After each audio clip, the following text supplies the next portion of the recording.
We were seated at that overpriced restaurant she insisted on, the one with pristine white tablecloths and 4 smiles. Her friends laughed too loudly, their wine glasses perpetually full. I sat at the edge of the booth, feeling boxing, like an outsider at my own table. Then she said it. He's good with kids, but he's not a real man. I didn't react. No flinch, no blink. Just took a slow sip of water and let the sting of her words simmer inside me. She laughed. The kind of laugh people give when they think they're joking but mean every harsh syllable. Her friends giggled along. I studied their faces, committing each one to memory. I said nothing, paid the bill, and stood up. They were still laughing when I stepped outside. But when a matte black Escalade pulled up and she caught sight of who was driving, her laughter faltered. It was my sister, Marine Recon, covered in tattoos, dressed head to toe in black, the kind of woman who doesn't need to say much twice. She nodded at me. I got in. Just before the tinted window slid shut, I saw my wife's smile disappear. There was a time when we were good. She loved me for my calm, for how I soothed our son's night terrors with endless patience, for the dinners I cooked while she worked late, for building the crib with bare hands and no instructions. But that love dissolved into contempt the moment I stopped feeding her ego. When I took parental leave, she told her friends I was nesting. When I chose to attend our son's piano recital instead of poker night, she smirked as if I'd surrendered my masculinity. She wanted a husband who barked orders, who talked over waiters, slammed doors, a man like her father. I wasn't him. Thank God. Still, I love her deeply for too long. The first crack didn't come from words. It came in the form of a text message, a notification she didn't expect me to see, a message to her group chat. He cries at Pixar movies. Literally, I married a glorified babysitter. I sat with that message for 2 weeks. Didn't confront her, just watched.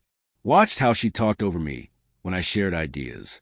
Watched her flirt with a barista, the realtor, even our son's pediatrician, always careful to stay just short of crossing the line. Watched her roll her eyes whenever I held our boy a little too long. Slowly, I started to plan.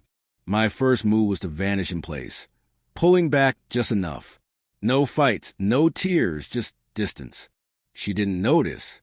Narcissists rarely do until the silence becomes deafening. I secured my accounts, got a second phone, began recording everything. Every insult, every belittling remark.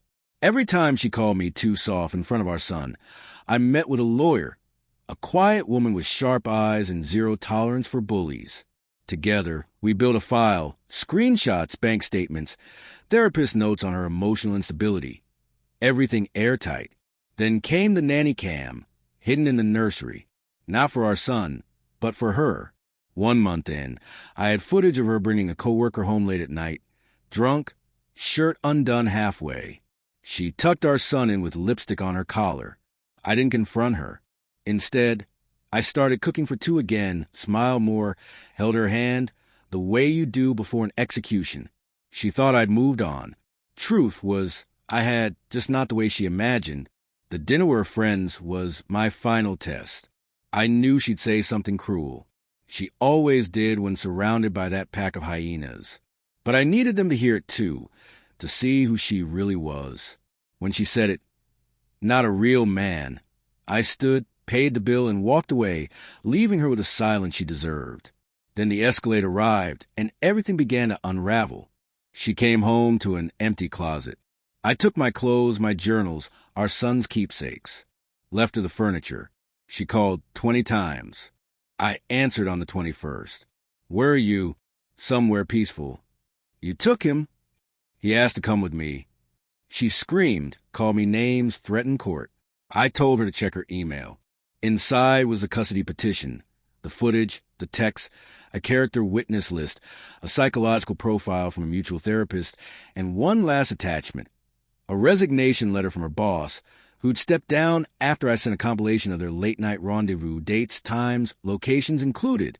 She broke down in court, tried to cry, called me manipulative, claimed I'd always been emotionally distant.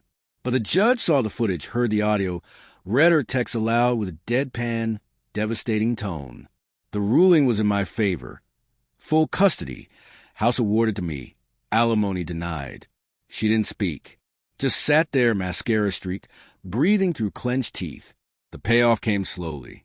I didn't gloat, just moved back in, repainted the walls, and built a better bookshelf for my son. She moved in with her sister, then out, into a one-bedroom she couldn't afford without the promotion. I heard through mutual friends she's been quieter, smaller. I've grown louder in the ways that matter.